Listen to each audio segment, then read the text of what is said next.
Have someone lift the back of the second and third row slightly, 1 to 2 inches at most, and remove the paper from the bottom tapes on the spacer brackets.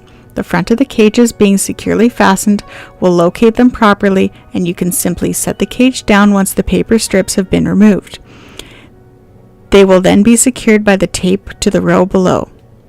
When you are finished, they should look like this. All corners and gaps on the front should be covered with brackets.